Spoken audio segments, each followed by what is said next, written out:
Hvala za obisk. Hvala za povabilo. Tega pogovora sem se izredno veselil. To je v bistvu tema, ki me zadnje 2 leti najbolj nekako okupira.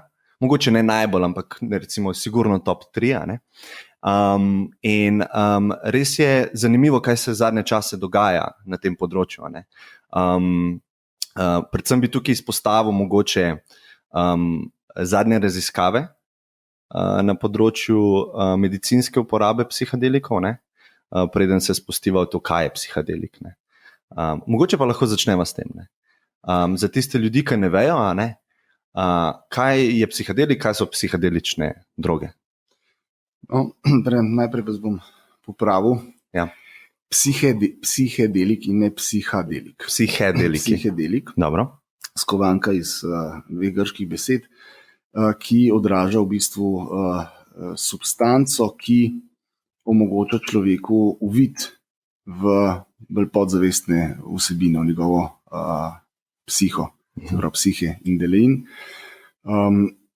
To je širok nabor enih substanc, ene so naravnega izvora, nekaj sintetičnih, ki so v uporabi že zelo dolgo po različnih kontinentih, nekje bolj čislane, nekje demonizirane, obstajajo razne zmotne predstave o njih.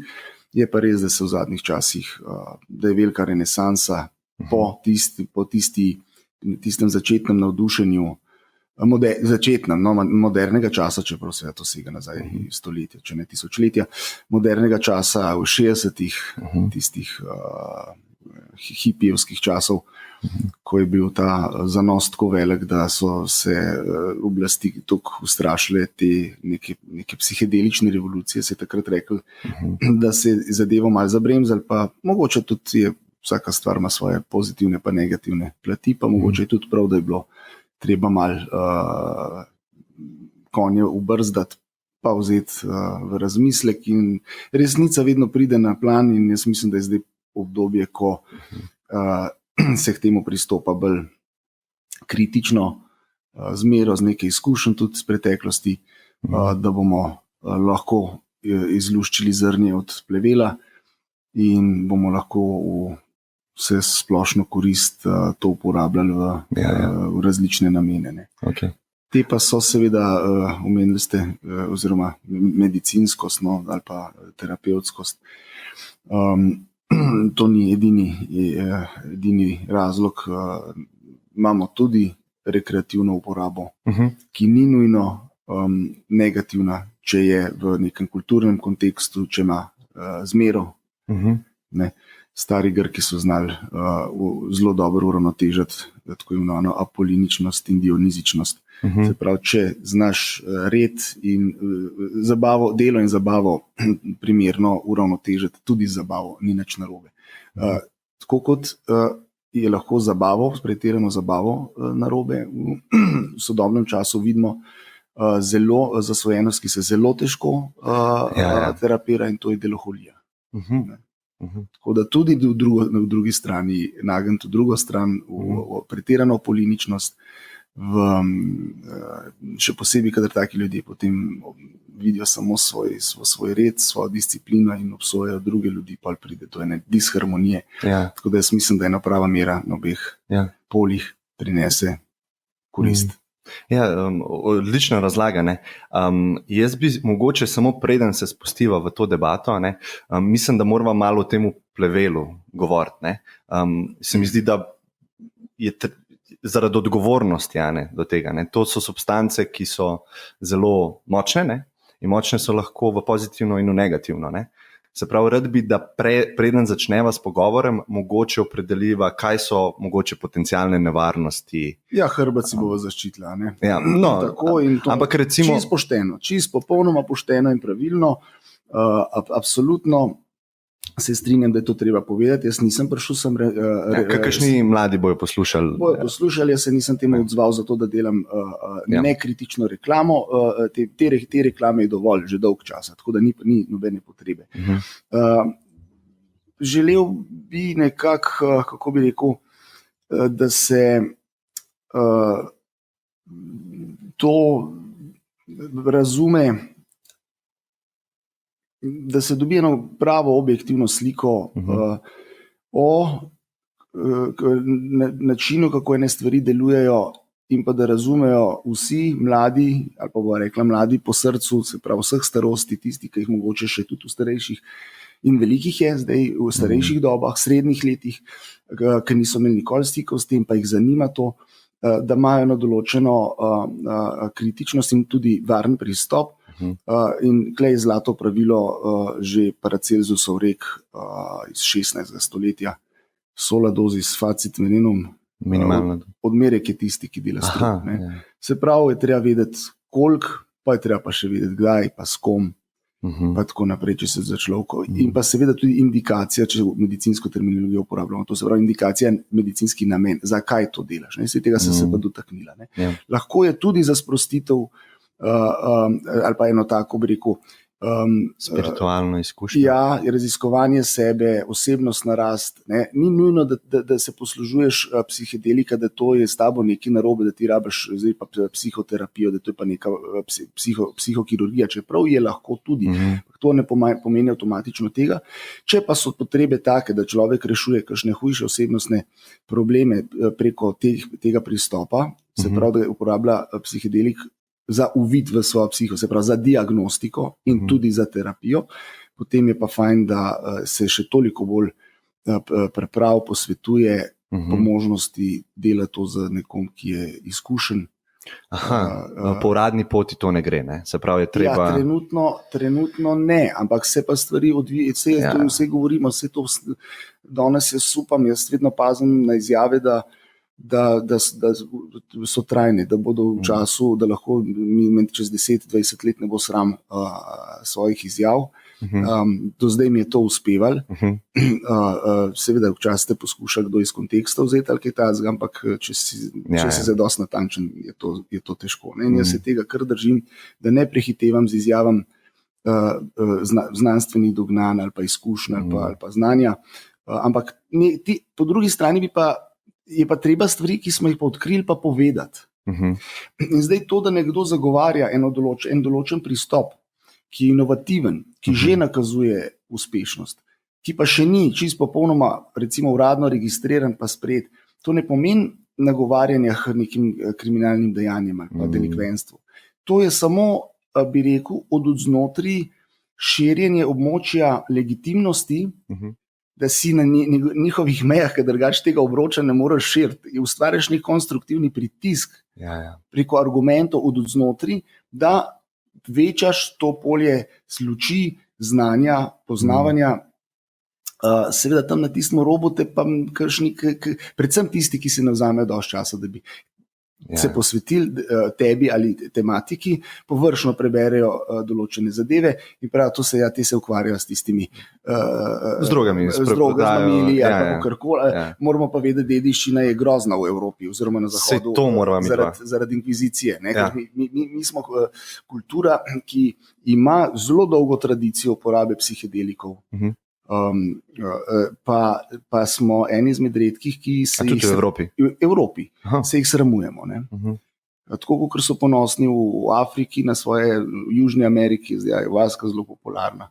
V Afriki je v Gabonu izvoz prepovedan, ne uvoz, izvoz je prepovedan, ker je klasificirana kot narodno bogatstvo, omejujejo to, želijo to znanje tudi zase zadržati, seveda ga verjetno tudi do neke mere tržati, ampak to je njihova kulturna dediščina in so ponosni na njo.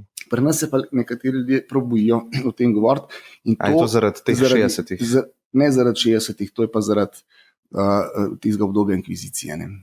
Že to prej. Seveda, to nam je ostalo. Ampak kaj se pa dogajalo takrat, v 60-ih? Mogoče preden greva, rekla sva, kaj so psihedeliki, ne? Psihedeliki, sem prav povedal. Zdaj pa, katere stvari spadajo v to kategorijo, ne? Mogoče za tiste ljudi, ki tudi tega izraza ne poznajo, ga niso nikoli slišala, ne? Če lahko malo poveva o tem. Kakšne bolj znane stvari, ne?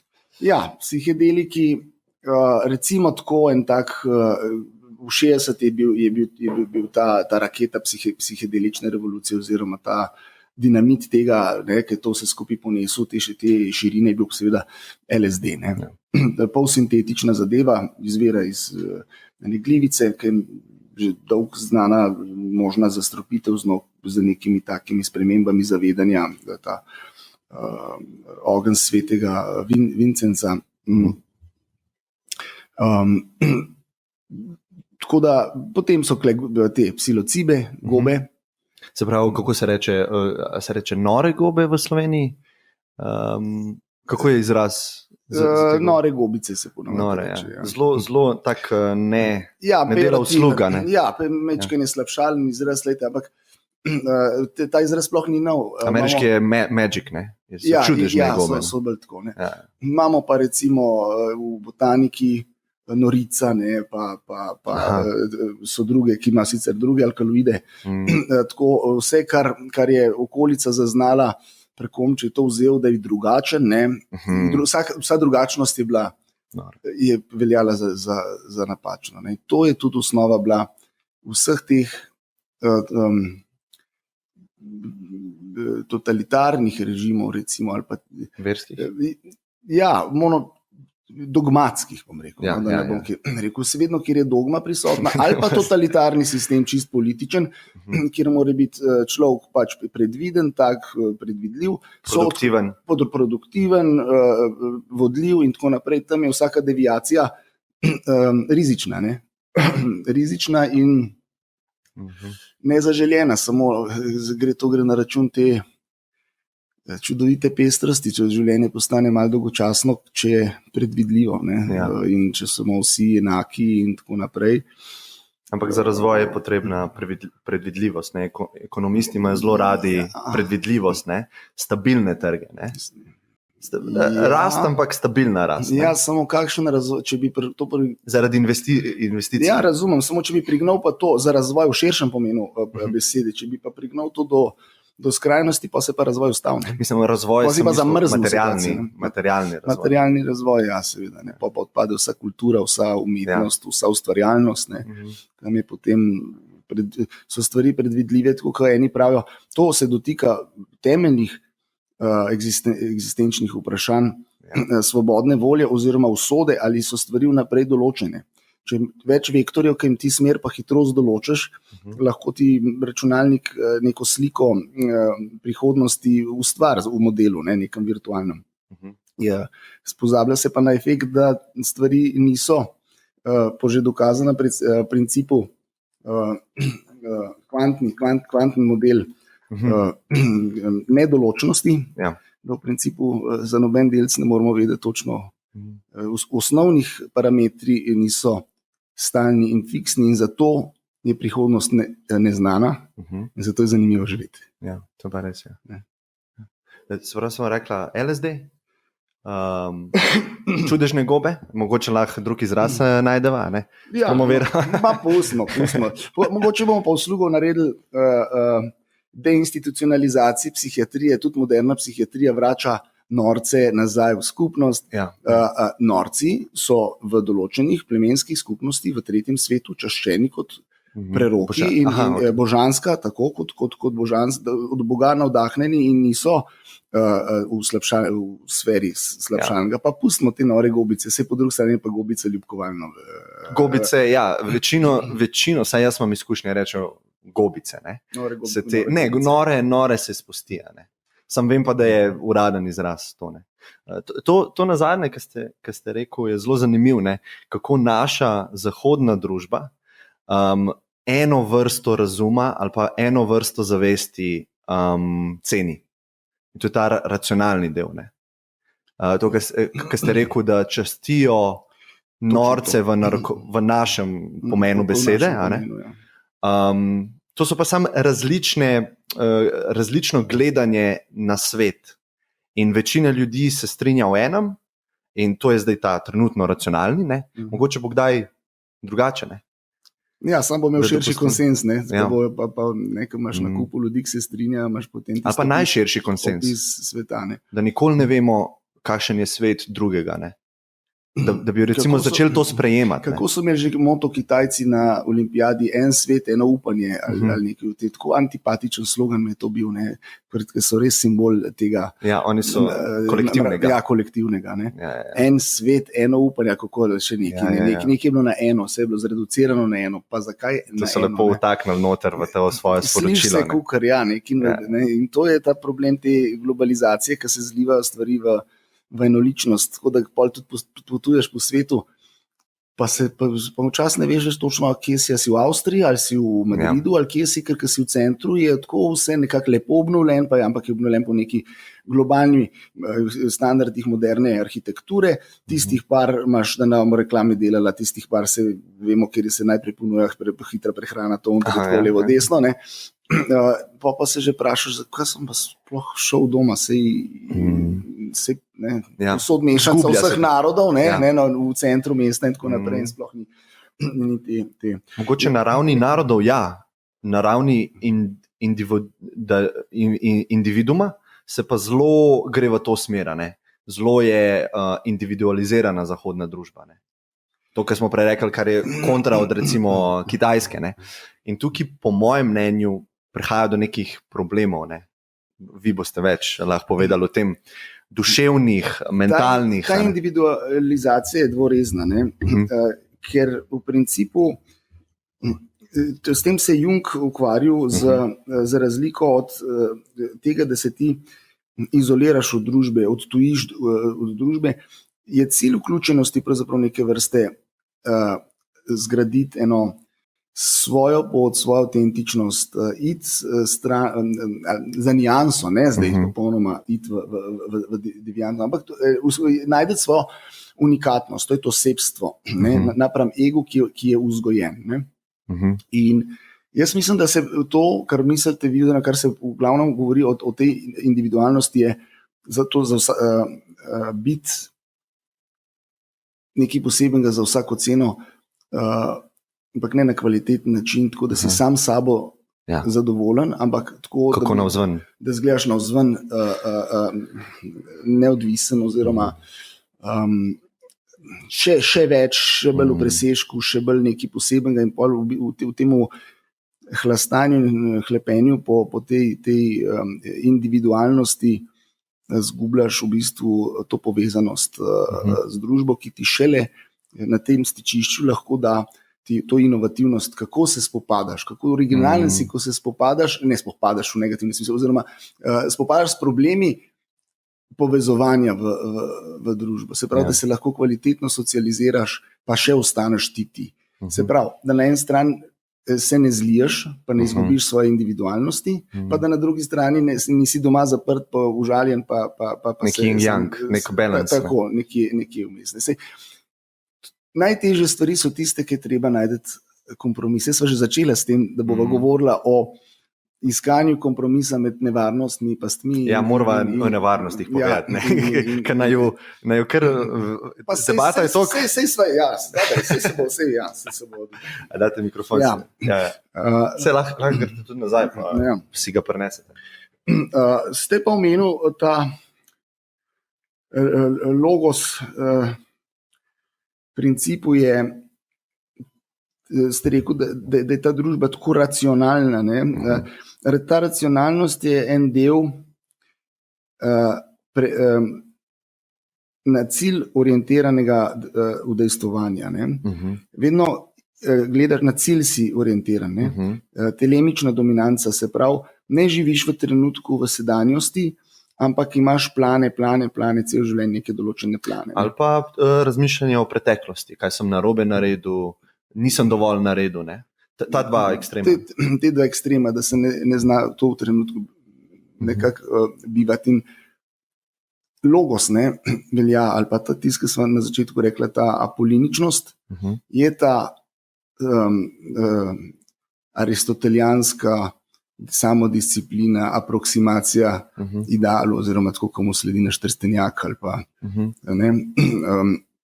Ampak preveč nepopustljivosti do sebe vodi v ozkosrčnost in nerazumevanje drugačnosti drugih. To sem prej enkrat poskušal. Spravo ego, lahko rečeva ego. Lahko rečeva ego. Medtem, ko po drugi strani delo na tem, da lahko človek prepusti v trenutku neko notranjo ustvarjalnost, ne samo njegovim lastnim, tudi etičnim kriterijem, bi rekel tistim nepotrebnim, ta prestrogim, lakocepskim. No? Seveda obstajajo določene etične zadeve, ki tudi dajo, ki njih upoštevanje daje vrednost človeku, ne, da se je vsak dan tako, kot ti prav pride, tako se ti etika spreminja. To je zdaj, neke vrednote. Vrednote, da so na spolskem terenu. Ja. Ampak da znaš prisluhniti, oziroma kot prav Satirjeva, da drugačnost sprejemaš kot priložnost za učenje in ne kot ogroženost. Ne. V tem smislu, pa imaš pa te razne zagovornike, eni pravijo, ko se enkrat odločiš, moraš pri odločitvi ustrajati, tudi če točeš krvave solze, pa prav Konfucij, da se moraš v življenju 100-krat premisliti, če bi želel biti srečen. Pa imaš ogromno takih filozofskih krilatic in nasvetov in nekih pravil in vsaka na način dela, pa vsaka na način ne dela. Odvisno od situacije. Ja, se pravi, lahko rečemo, da je dobro biti elastičen, odvisno od situacije. Ne? Pa čim manj... Raziskovati te stvari, se učiti na lastnih napakah, in razviti en svoj modus operandi. No? In to tle pomagajo te telovadbe, psihološke, oziroma bi rekel, ko se ti zatakneš v eno dogmo, eno prepričanje, v eno jezo do enega, v eno zamero, ki te cel življenje obremenjuje. Toliko si vložil v njo, pa toliko je iskrena v resnici, pa tako ne. Potem pa vzameš psihedelik, pa te ponese nazaj v sam izvor tistega konflikta. Ne? Pa vidiš, kako malo je manjka, da ste niste objela, in da bi lahko bilo vse drugače. Kako to vpliva na kvaliteto življenja negativno. Ne? Seveda, kot posledica. Ampak bolj važno je to, da ti strese dogmo, da ti jo zruka, da ne verjameš več v njo 100%, makar sam 99%, ampak da dopuščaš možnost, da se da stvari speljati tudi drugače, da se da živeti po drugih načinih. To pa še ne pomeni, da te mora odnesti na druge načine. Ampak to je kot perspektiva, kot da si vzel masko, pa plavutke, pa šel v vodo, pa enkrat iz vode pogledal, kako se tisto, kar se na pomolu dogaja, vidi iz morskega dna, ali pa da greš, ne vem, pogledaš iz veje z drevesa dol iz druge perspektive. Da ti da diapazon, da ti da širino opcij, med katerimi potem izbiraš, kako boš naprej živel. To ste zelo dobro povedali. In zdaj mi tako v glavi toliko enih tangent, kam lahko greva. Ampak mogoče res ta nevarnosti, ki so obljubila, da bova povedala. Kaj so nevarnosti teh substanc? Nevarnosti teh substanc od njihovih čist farmakoloških različne so. Vse sem omenil sam to prvo LSD, prej sem omenil te južnoameriške Italijana, iz katere se dela ayahuasca oziroma iz 2 sestavin, pa ta centralnoafriška Iboga, pa potem to so enciklopedije na debelo napisane, se pravi, niso samo gobe so omenila, rastline so omenila, tudi živali izločene, določene žabe, izloča psikedelične substance. In s čisto vsako substanco se lahko že na fizičnem nivoju zastrupiš. Čeprav so kle psihedeliki relativno varni. V primerjavi z predoziranjem s heroinom, ali pa tudi od alkohola je toliko pa toliko smrti na vsake toliko časa. Mogoče to lahko poveva, kakšne so mislim, da ni v bistvu za LSD recimo. Za gobe ne obstaja neka ne obstajajo znani odmerki, da bi neposredno farmakološko od njih. Da bi bilo toksično za telo. Seveda, če si ti se usedeš za volan na polnem efektu, to je seveda so to čisto drugi stvari. A ste slišali to, kako so slona probali so mu dati toliko LSD-ja, da bi umrl. Ne? Se pravi, probali so videti, kakšna je doza, ali lahko pridemo do te doze. Ne? In v bistvu so enega slona so ubili. Obstaja znana smrtni odmerek za vodo. Ja, če v pol ure spiješ 5 litrov vode, pride se toliko nareč kri, da vstopi v možgane, ker se možgani zatečeš od te vode, samo možgani so edini organ, ki se nima kam širiti, ker je v lobanji, se stisnejo dihalni pa kardiovaskularni centri in človek umre. Če ima smrtno dozo voda, poljo ima vsaka stvar, samo govoriva zdaj čisto literarno, da je ta tako visoka, da nobeden. Ja, se to sem hotel sam prinazoriti. Za travo praviti. Smrtna doza trave je 1 tona, če ti na glavo pade. Ja, ne poznamo THC-ja smrtne doze. Ne poznamo v akutni situaciji. Tako mora biti velika. V akutni situaciji seveda. Lahko pa so druge nevarnosti potem nekih določenih, da nas splošno govorijo, ne samo psihodelikih v drogah, da se tega ne enkrat preveč vzame, da po količini, ampak prepogosto. Prepogosto, se pravi v neki vrsti napačne uporabe, kronične uporabe, ampak tudi tu psihedeliki za razliko od tipičnih substanc, kot so nikotin, zelo visoko, alkohol, 2 legalne substance, ki neposredno in posredno jemljajo največ življenj. Pa klasično, kar človek najprej pomisli, kadar tako govorimo o ilegalnih, o heroinu, kokain, in tako naprej. Psihedeliki ne samo, da na nek način nimajo tendence po ustvarjanju vzorca oziroma kompulzivnega, tega obveznega neke obsesije jemanja, celo opažajo zadnje raziskave oziroma, bom rekel, z novejšimi metodami potrjujejo prejšnja empirična izkustvena dognanja, da delujejo obratno. Ja, sej vsak, ki je proti alkoholizmu, že v 60-ih. Gobe proti depresiji, recimo, ki je vzrok za marsikero zasvojenost tudi, potem sploh znana iboga, ki pomaga pri heroinskih in alkoholnih zasvojenostih. No, pri ibogi je treba povedati, da sama po sebi niso čist, zato sem rekel, predoločene skupine so bolj ali manj varne. Iboga sama na nek način nima, ampak je pa nevarna v kombinaciji z določenimi substancami, se lahko neki negativni učinki seštevajo in lahko pride do srčnih aritmij. Tako da tudi akutno so znani primeri in se dogajajo. Lahko je toliko intenzivna izkušnja, da se v bistvu telo v nek PTSD, se pravi, to je posttraumatski stres, ali pa zastoj srca zaradi, prevelike obremenjenosti, psihične. A bi rekel? Zaradi izkušnje, a je to pol pripisljivo substanci, že ta srce mora biti da recimo imaš ti to, tako se imenovano tripanje, to je kakor trip ali izlet na psihedeliku, to je pač ta efekt, ko se malo greš v kontemplacijo, se uležeš, zapreš oči, razmišljaš, vizualiziraš te stvari, temu se reče v slengu trip. In zdaj, če ti zatripaš, če se tebe odnese v neke spomine, ko si ti šel v hribe kot mlad, pa čisto podoživljaš tako, kot je bilo, pa si bil poln energije, pa laufaš, ti si pa že prileten človek z neko srčno, iz čisto drugega naslova, neko srčno napako ali kaj s tem, kaj te lahko tak napor vrže v neki. Samo težko je to reči, pripisati drogi. To je tako, kot bi pa rekel, košarka je nevarna. Ja, ampak sej nevarnost alkohola je lahko tudi prometna nesreča. Mislil sem, da se pogovarjava o direktnih in posrednih nevarnostih.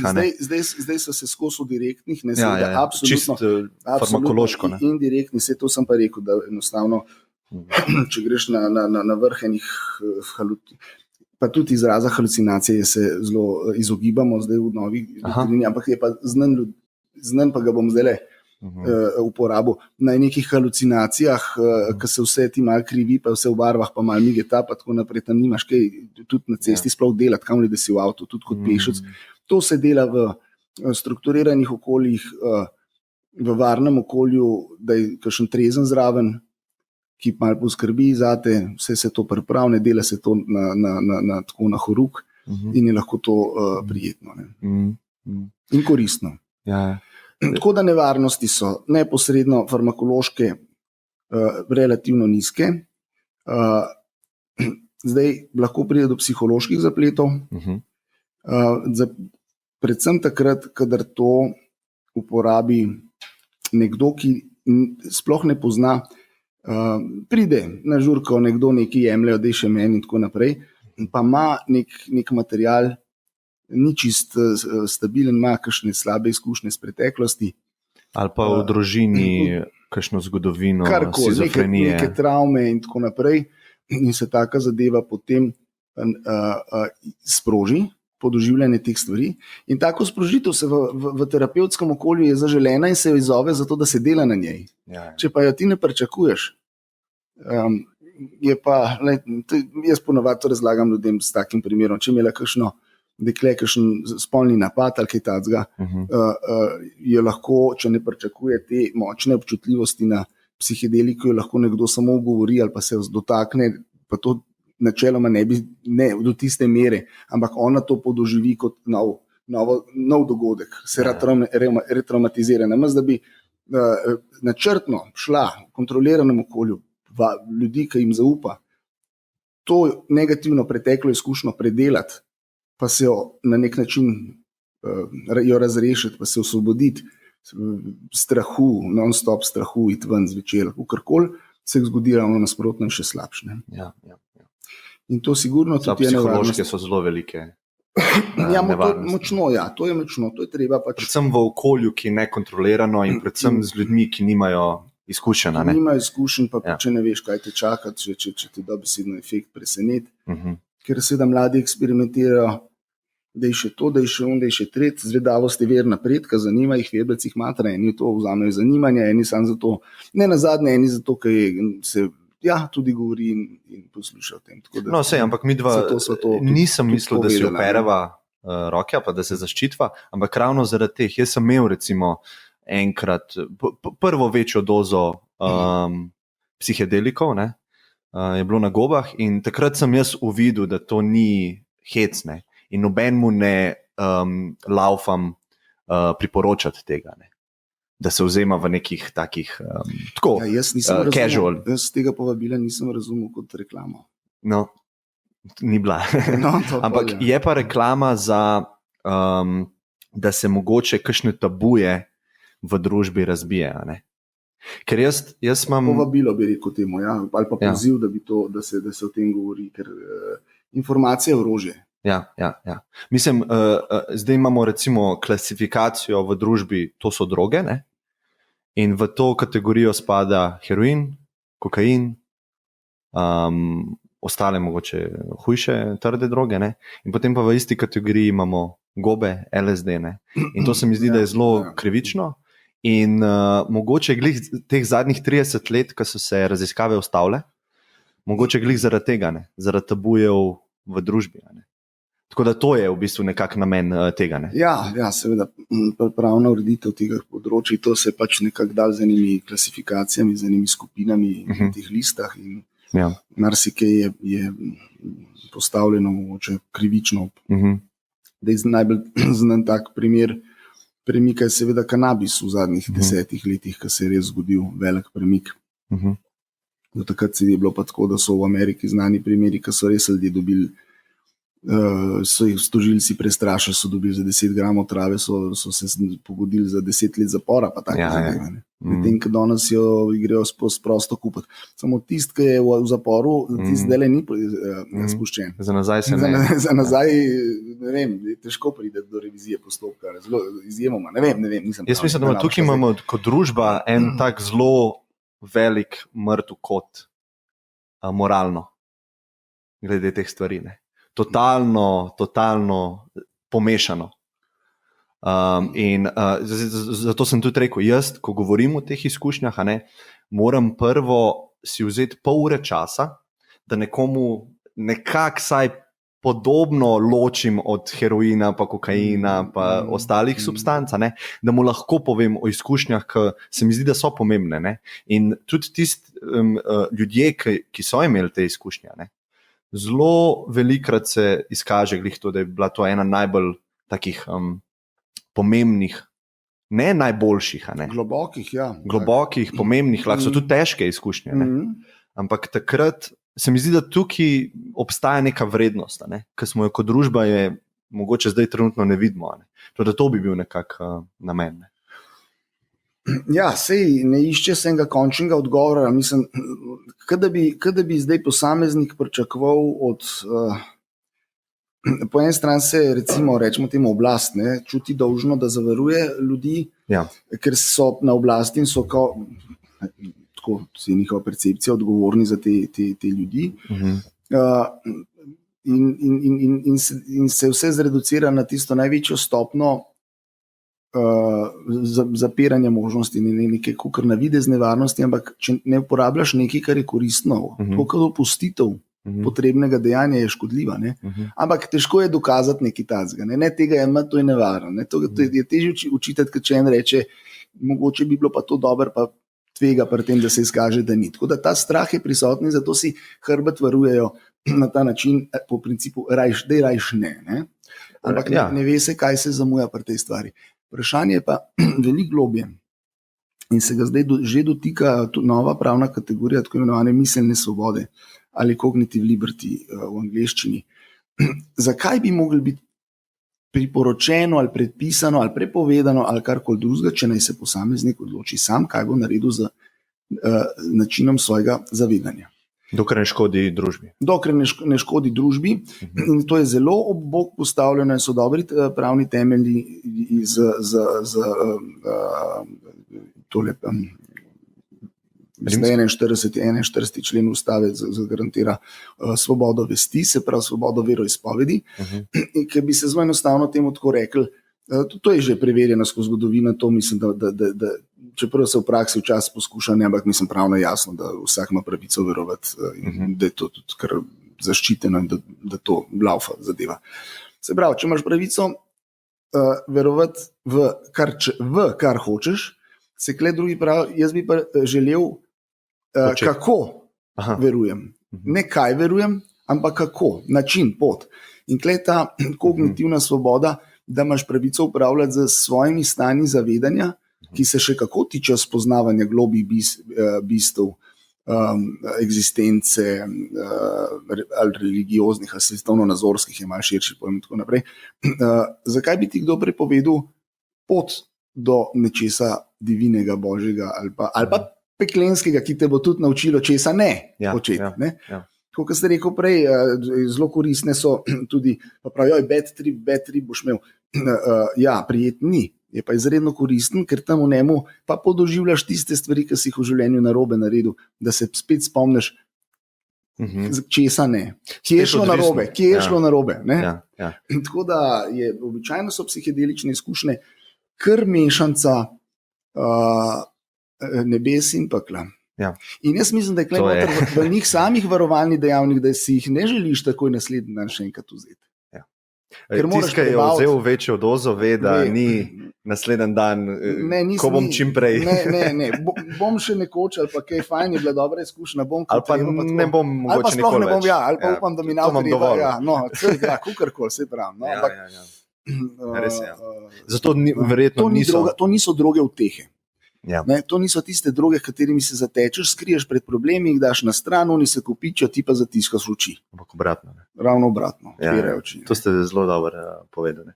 Mogoče pa zdaj, ko sva opredelila nekako te nevarnosti, ki zares pač obstajajo, mogoče kaj so zadnji potencialni ali pa zadnje raziskave, kaj kažejo, kje bi lahko, kakšna bolezenska stanja bi mogoče lahko s tem zdravili. Jaz imam tukaj, sicer MDMA ni tretiran kot psihedelik. Ni psihedelik, Kako bi ga, zakaj ni? Kaj s tem, nekoliko nima toliko teh. Te psihedelike so na začetku zelo povezovali z nekimi temi vidnimi distorzijami, ki niso čisto halucinacije po definicijah, redko kdaj pa pri ogromnem odmerku, da se pride do kakšnih migetan ali pa neko rekel, da so barve izrazite, pa to, ampak to niso tiste halucinacije v psihiatričnem smislu, ki ljudje vidijo, da nekdo za vogalom stoji z nožem, pa jih bo in tako naprej. To ni do te mere, prej se temu reče, da so to nekakšna oneirogena stanja, se pravi budno sanjanje, nekaj podobnega transu, meditativnem ali pa hipnotskem transu. Veliko bolj v tem svetu, ki smo ga navajeni. Ne? V zaprtimi očmi sposobnost vizualizacije dobrega predstavljanja vsebine misli. Se pravi, da postanejo te, ali pa spominov, podoživljanje ne tako, da si zapomniš, tako bi rekel, po svojem spominu vem, da je takrat tako bilo, ampak da si spet tam. Zato so tudi te efekti potem močnejši, ali pozitivni ali negativni ti. S tem pa, da je ohranjena, da ne greš tja, pa da ne veš, ne, da je ta distanca do te zadeve, da lahko še zmeraj z ohranjenim tvojo osebnostjo ocenjuješ, opazuješ sebe, kot recimo pred 10 leti, ki se ti je nekaj zgodil, greš tja in potem prevrednotiš te stvari, da vidiš stvari, ki so jih oči zapomnile, ti jih pa takrat nisi v spomin dal. In je ostala sam zamera, jaz ne vem, do koga, ki ti je klofuto prelimo, zdaj pa ti oče, pa lahko vidiš, da je ta oče trpel zraven, ki ti je klofuto dal. In lahko to zadevo na en način očistiš tistih podzavestnih enostavno z odraslim, še enkrat greš na te časovni stroj. Namesto 10 let terapije, to se doskrat zdaj, ko delajo te raziskave, imajo ta stavek, namesto 10 let terapije, sem to v enem popodnevu razrešil. Je zelo bolj intenzivno. Obstajajo tudi druge poti, da se tudi drugače. Seveda. Jaz isto rečem ljudem, pa zakaj bi se to sedaj tudi brez tega. Se peš sedaj tudi v Maribor, z Ljubljane, ampak vzamem avto. Mogoče tisti, ki meditirajo, pa imajo neko rutino meditacije, pa imajo izkušnje s psihedeliki, pa ko pridejo v taka stanja blaženosti ali neke ekstaze, vidijo, da so zelo podobna stanja lahko. Ampak lahko greš v jamo meditirati za 10 let, pa se ne bo nič zgodilo. Če pa vzameš 300 mililitrov LSD-ja, miligramov LSD-ja, pa nekaj se bo zgodilo. Pri meditaciji je tako, mogoče mogoče ne. Meditacija, hipnoza, te zadeve ima prednost to, da so majčkeno bolj vodljive. Greš postopoma, ker ti, ki se enkrat absorbirajo te 300 miligramov, mikrogramov. Ponavljava še enkrat. Mikro. Tako. Ko se to enkrat absorbira, gre zgodba do konca. Zdaj, kakorkoli že je. Je bolj fajn, če imaš mehke kontrole, pa namesto da narediš v enem popoldnevu, če ima v dve skrajnosti, eno popoldne ali pa 10 let, je zelo dobro, če imaš recimo to rešeno v 10 tednih, v 10 seansah, pri katerih delaš po korakih, pa vmes lahko te stvari tudi implementiraš v vsak dan. Se pravi, da to ni samo razumevanje, da to ni samo diagnostika, ampak da je hkrati vzporedno z diagnostiko, kako ti kaplja spoznanja, jih ti spremeniš, če se naprej v prakso daš. Da jim vdahne življenje. Če se navežem na prejšnji primer, če si spoznal, da si predolg časa gojil zamero zaradi ene banalnosti do enega bližnjega, prej sem rekel pač do očeta, lahko v tem času vmes stopiš do njega, pa mogoče to mu poveš. Začne se za te dela reševati in greš korak po korak, in potem še naprej in tako naprej. Da ne dobiš preveč materijala naenkrat, ko je drugače res tega. Pa rečejo, zdaj pa čist.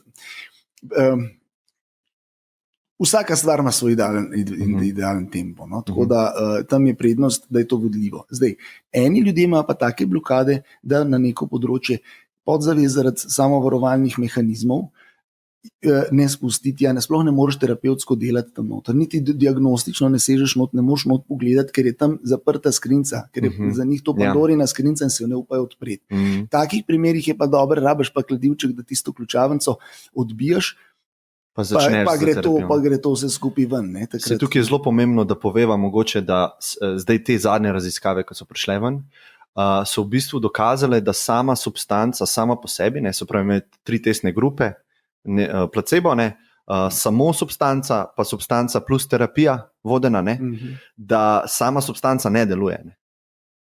Recimo v primeru MDMA, ki smo prej omenili, to je aktivna sestavina v ekstaziju. Niso zaključili cele debate, da je MDMA mu izostane ta vizualni efekt, pa so ga zato nekaj ven iz psihedelov, da me zanese zdaj. Ampak ima te. On pa omogoča močno čustvovanje in preko teh čustev, ne toliko preko tega spominjanja, preko vizualizacije, ampak preko čustvovanja čutenja teh področji. Tako da jaz bi ga kljub vsemu dal v to skupino. No, kaj ste hoteli reči? Za te MAPS v Ameriki. Posttraumatski stres sindrom. Zdaj so šli v fazo 3, ne? S testiranjem tega za posttraumatski stres. In zadnjo raziskavo, ki sem gledal, sicer je bila samo 26 subjektov v raziskavi, ampak 70% jih je po 2 terapijah imel dolgotrajne, ni se več simptomov posttraumatskega stresa videli. 70%. In zdaj grejo v fazo 3, kjer bojo imeli 300 subjektov. Teda, zelo zanimivo. No? Bi pa dodal vsem, veliko sem razmišljal, pa tudi se konzultiral s temi pionirji, prav Klaudijo Naranjo, ki je en izmed pionirjev, letos bo predaval tudi tam na Ayahuasca konferenci, 3. svetovni v Španiji, zdaj konc maja, začetek junija, ki je Kako v bistvu... To je čilski psihiater, ki je pravzaprav napisal legendarno knjigo The Healing Journey, ko je prve psihoterapije vodil z MDMA-jem in pa z ibogainom in pa z harmalinom, ki je sestavina ayahuaske. Kjerga leta se je to dogajalo? To je bilo v 60. valu. Bom dodal link spodaj, da bo ljudje... V tistem valu, ko so bili, pa Stanislav Grof je takrat s prepovedjo LSD je šel na holotropno dihanje. No, to z tega se mora kasneje dotakniti, da niso samo substance, ampak da so tudi tehnike, lahko zelo močne in učinkovite.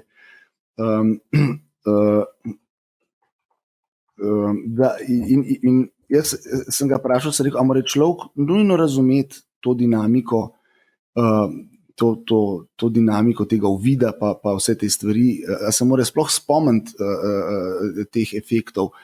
Je rekel, tega stresa, tega dogodka. Česarkoli, kar pa se predeluje. Prav škodje ne, ampak ni pa nujno.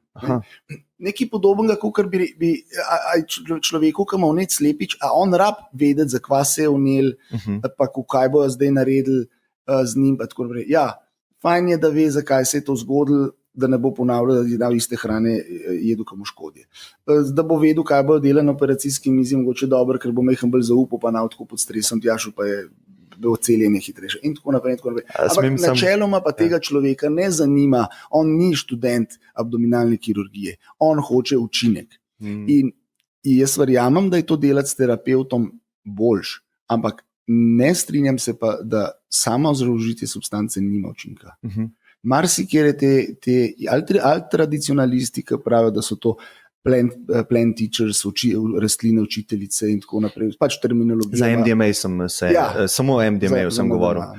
Ne vem, recimo, če bi nekdo sam nikoli ni vzel MDMA, in bi sam, bi rekel, posttraumatski stres, jaz ga mogoče imam, in bi se doma usedel in bi vzel MDMA. Ne vem. Jaz mislim, da bi bile statistike bistveno slabše, bi pa v primerjavi z placebo skupino bi pa pričakoval kljub vsemu nek rezultat. Ker vidiš potem, da včasih niti nimaš namena, da greš firpcat. To je pa moja osebna izkušnja, da sem šel 98. v Afriko, ker sem pač... Koliko ste bili star? 25. Da sem Ljubiša Grlić, Svet halucinogenih droga, to je hrvaški en farmakolog in to bila zame Biblija, in kamorkoli sem šel potovati, da nisem sam turist, bil pa neki tam, neki gledal neke znamenitosti, ene zanimajo templi, pa arhitekture, pa to mene zanima pa njihova lokalna farmakologija oziroma narodna in kulturna dedična, ki zadeva pa notranji templi. Te notranji templi. Tako, in sem šel po eno izmed prvih duhovnih izkušenj, pravzaprav tja, pa sem videl, kaj vse je ven potegnil od moje te zelo zgodne psihodinamike, ki se tičejo pač čisto osnovnih primarne družine in takih zadev, kako je bilo to Je bila težka izkušnja? Oboje, kot sem rekel, od lepega do slabega, ampak osvežiti, nekako veliko sem spoznal. No. S katero rastlino je to bilo? Iboga. Ki ima komponento ibogain. Ja. Tako da ni nujno, jaz nisem v to vstopil v nekem, mene ni, dobro, tisti šamani tam dol so pelali po svoje, oni so vedeli, kaj dati, ampak oni niso poučeni v zahodno psihoterapevtsko šolo, niti ne razumejo do zahodnjaka. Afričani, da me kdo narobe razume, nobenega rasizma, ampak je zelo kozmologija, za njih tudi pravi, da nima take predstave časa kot mi in tako naprej. Oni imajo to sočasnost, je drugačen, oni ne. Kaj hočem reči? Ne pričakujem, da je ta šaman, ki je tam igral, on je ustvarjal pogoje, da se je ta s to poliritmičnostjo, tudi z glasbo zraven, je uspel nekako resonanco spraviti moje možganske valove, nekaj naredila Iboga, nekaj naredila glasba, nekaj naredil sam wow efekt, da se je to sred džungle dogajalo, ampak le ni bilo nobenih psihoterapevtskih potem evalvacij, pa ne vem česa. Ni bilo polo vprašalnika na koncu. Ni bilo vprašalnika, pa je vse en zadeva kar krepko delovala do te mere, da sem prva izkušnja, da sem spoznal ta psihoterapevtski potencial, ki se je zgodil sam po sebi, da se rekel, to je vredno ljudem nekako sporočiti in sem se pač povezal s tistimi, ki so to že malo delali na zahodu, tako da je to pač malo primarno področje mojega dela, ampak je Ljubiša Grlić prišel tudi še parkrat na vrsto z drugimi substancami, tako da tudi Južna Afrika s svojo ayahuasko. Ayahuasko smo začeli. Južna Amerika. Južna Amerika, pardon. Tako da, pa predvsem o tem bi bilo treba tudi govoriti veliko. Obujanje evropske ali pa rečemo temu zahodne narodne in kulturne dediščine.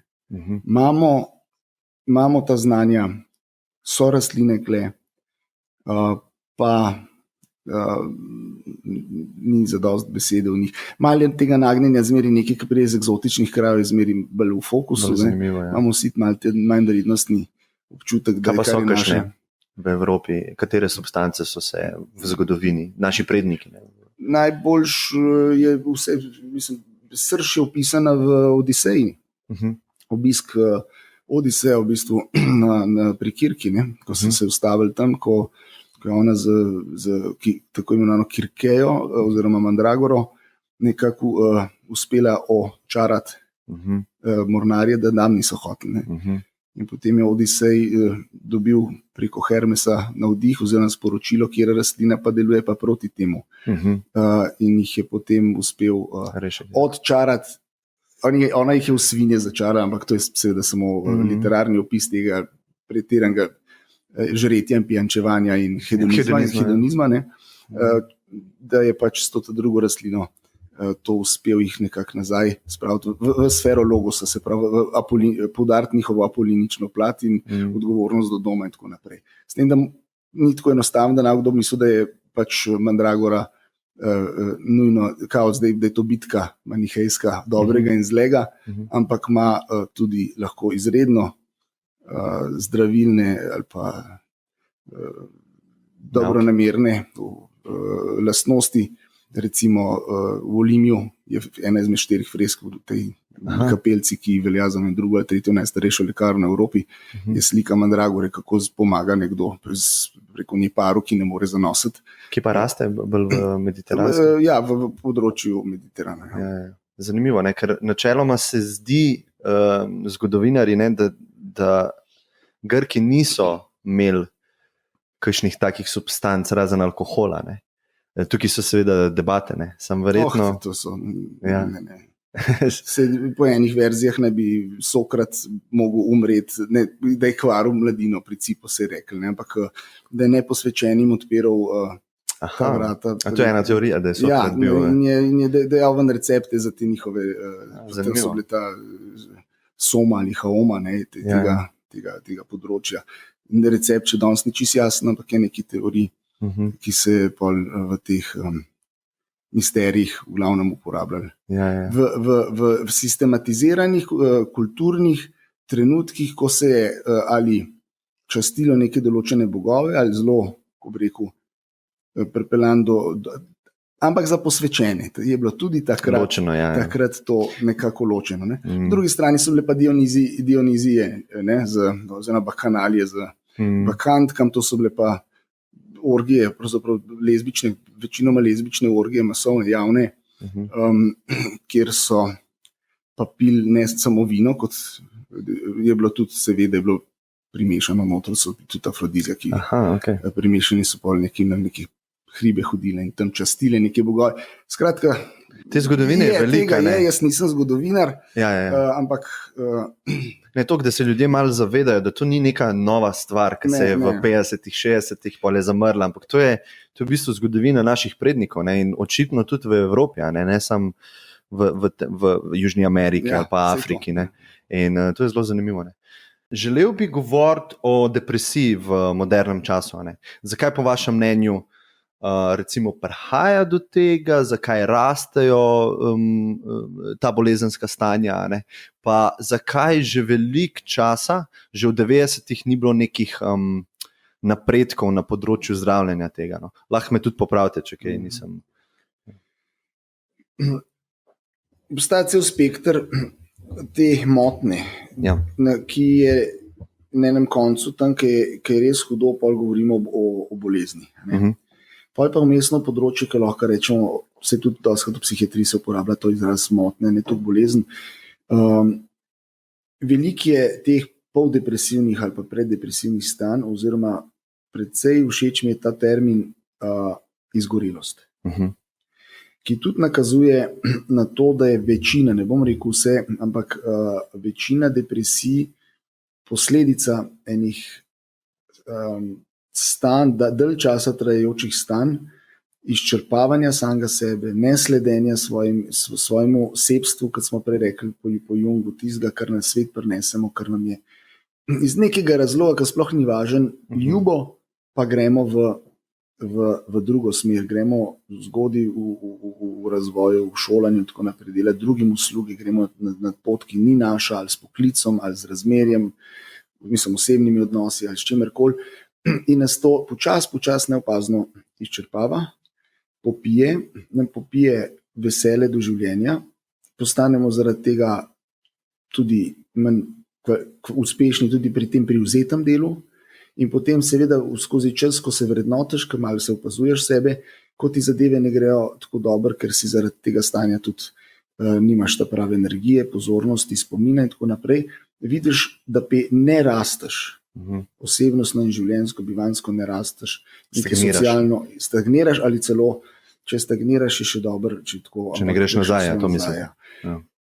In potem se seveda zgodi depresija, ki se razlikuje potem od te izgorelosti, v tem, da izgoreli človek se še bori, depresivce pa podre, pa začne, zelo pomembna razlika, kriviti za to stanje sebe. Češ slab sem, nesposoben, sem tista nizka samopodoba, ki podbere še več energije. Človek se samo ruminira, se temu reče, samo s tem se večinoma časa ukvarja, se poskuša pobrati sam pred sabo in pred drugimi, ampak mu to seveda v takem slabem stanju ne uspe. Ne? In se potem na neki točki to zlomi, tako da pride pač res do popolne socialne odpovedi in delovne nestorilnosti in tako naprej. In takrat pa lahko govorimo o bolezni, ki je, zdaj, če to malo časa traja, še reverzibilna, se da še zrihtati. Obdobje pač imam. Obdobje, ja. ali se res nekako, ali na pomoč iz okolice, ali neka rošada. Pa v takem stanju težko skleneš, pa narediš neke, tudi konstruktivne rošade, se pravi, spremem v življenju zahtevajo malo kondicije, pa malo pripravljenosti. Takrat nisi sposoben si več pomagati.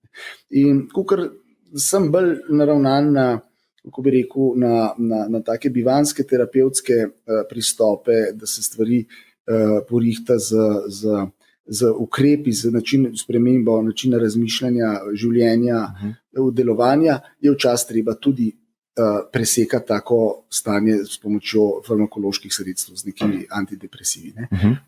Če pa ta stvar ne je zdravljena zelo dolg, se ti že v življenju enostavno se osamiš, enostavno dalj, ki traja, bolj rigidno postaja. Ne? Ja. In potem imaš lahko pa situacijo, ko je potrebno pa dalj časa trajajoče medikamentozno zdravljenje. Ne. In to zdaj vse, kar sem govoril, je nabor nekih takih reaktivnih depresij, ki so zelo pogoste. Pravijo, vse te teorije so zmeraj različne, neke so kot organske endogene, ki pa se zgodijo brez nekega zunanjega vzroka, to je pa mogoče genetsko pogojeno. Premalo serotonina ta pade, ali pa preveč MDMA v nekonstruktivne namene, pa se lahko zadeva tudi kar dobro zakomplicira, da rečeva Bob zdaj iz druge strani, da pravim mesto. Ampak veliko stvari, če bi jih zgodaj opazili, prepoznali. In tukaj je zelo pomembna ta informiranost ljudem, to bi jih bilo treba že v šolah vzgajati. Ne pot tlakovana z dobrimi nameni. To bi mogli starši prvi, tista najbližja okolica se zavedati, da njihove želje pa njihove projekcije za ljudi na dolgi rok, mislim, če so v soglasju z iskrenim sebstvom otroka, ne, ali bližnjega, ja, ampak če so pa to za vsako ceno, ne, to na dolgi rok se ne obnese. Zakaj raste, recimo, depresija je, nekje sem prebral, glavni vzrok na svetu trenutno za invalidnost in bolezni. 300 milijonov ljudi ne bi jo imela. Ne? Pa tukaj še piše, da se le polovica od teh zdravi. Ne? Se pravi, to mi v bistvu kaže na to, da medicina mogoče nima odgovora, kako pozdraviti to. Ker je to širša stvar. To je, če si čist bivansko, ne svetovno nazorsko, če si v bivanskih objektivnih problemih, v kriznem področju vojne, ne vem, če so eni to zmorejo, eni ne zmorejo. Ne? Recimo to, neurejene te osnovne stvari. Blazno težko je prijeti do samostojnosti zdaj, do enega svojega stanovanja mlademu človeku ali pa kaj takega, res paradoksko, ker neka razvitost, resnic pa menač zagarantiranega nima. Nima svoje polžje hišice, kjer bi se počutil varno, se pravi svoje. In to mu je bilo vcepnem, da potrebuje, ne? Ja, da v resnici potrebuješ. To pa je, nekje živeti, ampak lastninita, ne, si bivalno okolje, ne? Če greva na ta ekonomski, če nisi lastnik, če nisi gazda, ni nič, če imaš še ti kredit, visi nad glavo, pa moraš ubogati muham svojega šefa, ki ga morda daleč presegaš intelektualno in duhovno in tako naprej, pa je on na poziciji moči in tako naprej. Neki v nečem te on verjetno vse nadvlada. V nečem je boljši, ne? Ja, na poziciji. Na poziciji, ne? Ja. Bolj karierno delo, ne? Ti pa ne upaš. Dobre, to je zdaj čisto. Dejstvo je, sigurno, tega je veliko. Jaz mislim, da je vzrok v odtujenosti od sebe. No? V predolgo časa trajajoči odtujenosti, v neki predolgo časa trajajoči negativni energijski bilanci.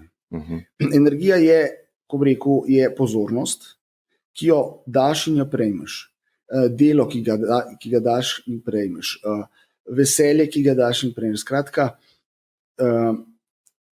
izčrpavanje sebe, razdajanje sebe, kompromitiranje z pričakovanji drugih, potrp malo bo boljš, še tole investiri, še tam nared boš imel dobro službo, dobro plačo in tako naprej. Zuno se poroč, ki je fajn situirana, levo, desno. To so na koncu to ponotranjene ideje, ki jih potrebuje televizija. Nisem se na starše spravil, boh ne dej. Ampak res, časi so ti najtežji s tistimi, ki so ti najbližji. Čas pa je tako. Veliko poberemo iz te televizije, teh naših moraš. Družbeno mreže. Tudi ne bi vedel povedati. Ja, to sva. Mogoče pa povedala, kako sva komunicirala. Obstaja, ljudje so ali smo odrezani od brezpogojne ljubezni do samih sebe. Začnemo pogojevati našo samopodobo z morjem enih atributov, kaj imaš, kaj dosežeš, ne samo v materialnem smislu, ali pa je to dosežek, ali pa je to popularnost, ali pa je to na Facebooku tako daleč, vem, da je tam, koliko imaš prijateljev, ne, pa lajkov, ne, in tako naprej, ne, in pa kaj jih nimaš, ne, si spet. Da ne znamo se enostavno veseliti malih stvari, no, se sliši tako zlajneno, ampak res drži. Seveda velike apetite imamo za to, kaj nam bo izpolnilo. Ja, ampak te apetiti nismo niti krivi za njih ponotranji. Mislim, odgovorni smo za njih, da nekaj ne naredimo z njimi. In ljudje smo prestrogi do sebe, začnemo sebe kriviti. In jaz sem en slogan, da v principu z nobenemu ni nič narobe, da v resnico za probleme ljudi krivi drugi oziroma njihova okolica. Neposredno. Ampak je pa odgovornost ljudi samih, da ustrajajo v takih patoloških. A verjamete v svobodno voljo posameznika? Absolutno. Ja? Ja. Jaz recimo ne. In ravno zaradi tega razloga, ker ste mi ga... Ja, hvala. Ravno zaradi tega vzroka, ki ste rekel, ne. Mi smo nek organizem v tem svetu in na nas neki input, neki dejavniki vplivajo. In mi nimamo vpliva na te dejavnike. Niti nimamo vpliva, kako bomo odreagirali na te dejavnike. Zato, ker tukaj se tudi ne konča, ne. Mi s čutili zaznavamo te inpute, mi jih sprocesiramo na določen način, ki ga nismo mi zbrali, na kakšen način ga bomo sprocesirali. Ne?